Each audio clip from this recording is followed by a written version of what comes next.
اگر حمزہ اس وقت جیل سے باہر ہوتے تو وہ ان کے عوام تک کنٹیکٹس تھے اور وہ زیادہ بہتر طریقے سے نا ایک پاور شو مینیج کر سکتے تھے. تو میرے خیال میں حمزہ جو ہے وہ ایک جو روایتی سیاست ہوتی ہے اسمبلی کی ہوتی ہے, ارکان اسمبلی سے رابطے ہیں, وہ بہتر مینیج کرتے ہیں.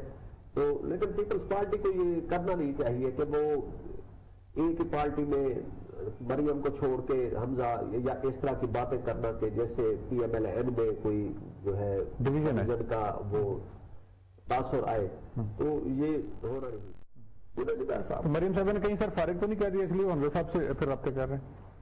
نہیں, یہ مریم جو ہے نا وہ کیونکہ کافی سخت بیانات آ رہے ہیں, جذباتی بیانات. دیکھیں مریم کا جو ہے ان کا وہ ذرا نیب ان پہ سختی کر رہا ہے, آگے ان کو نظر آ رہا ہے کہ دوبارہ سے نہ جیل جانا پڑے گا, تو اس وجہ سے وہ اب ٹوٹل خاموشی میں رہیں گی. آپ دیکھ لینا جب بھی ان پہ کوئی مشکل حالات آتے ہیں تو وہ ہمیشہ پیچھے وہ چلی جاتی ہے, اس کے بجائے اب وہ پیپلز پارٹی کو زیادہ ہٹ کر رہی ہے. اور جہاں تک بات ہے کہ ادھر پیپلز پارٹی کے پنجاب میں کیا پراسپیکٹس ہیں, دیکھیں پیپلز پارٹی جو ہے وہ 2008 میں اس کا اور پی ایم ایل این کی جو سیٹس تھی پنجاب اسمبلی کی, تو وہ 20 سیٹوں کا فرق تھا, جبکہ اس کے مقابلے میں کوئی 20-25 آزاد امیدوار بھی تھے. اس وقت زرداری صاحب نے کوئی توجہ نہیں دی اور کہا کہ جی خیر سگالی میں پنجاب میں جو ہے نواز شریف کے حوالے. لیکن پھر کیا مسلم لیگ نون اسپیس دے گی پیپلز پارٹی کو, چاہے وہ پی ڈی ایم کا حصہ ہیں دونوں؟ نہیں, پنجاب میں اپنی جگہ پکڑے. دیکھیں نہیں دے گی اور دینی چاہیے بھی نہیں. ایک لیول پہ اتحادی جماعت اس لیول پہ ہے کہ جی ہم نے پی ٹی آئی ایک مشترکہ دشمن ہے, اس کو ہٹ کرنا ہے.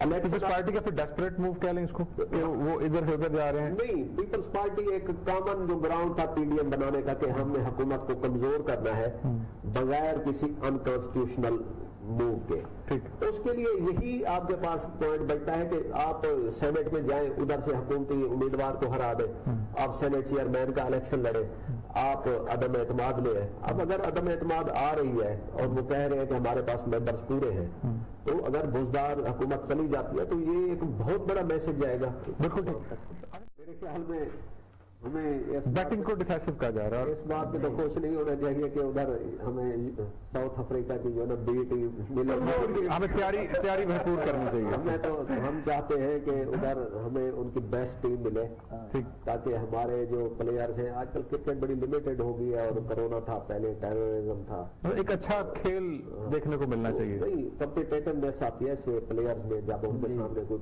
کوالٹی بڑا پلیئر کھڑا ہو. لیکن یہ ایک خوش آئند بات ہے کہ کرونا کے دنوں میں ہم یہ سن رہے ہیں کہ کرکٹ کے میچز ہونے جا رہے ہیں, اور کرکٹ جو ہے پاکستانی قوم کے لیے ان برے حالات میں ایک آکسیجن ہے, ہماری آکسیجن ہمارے بلڈ میں ہے. اور اللہ کرے اگر یہ ہماری ٹیم ہمیں کوئی اچھی وہ کچھ ادھر سے خبر دیتی ہے فتح کی اس میں, تو یہ ان مشکل حالات میں قوم کے لیے بہت بڑا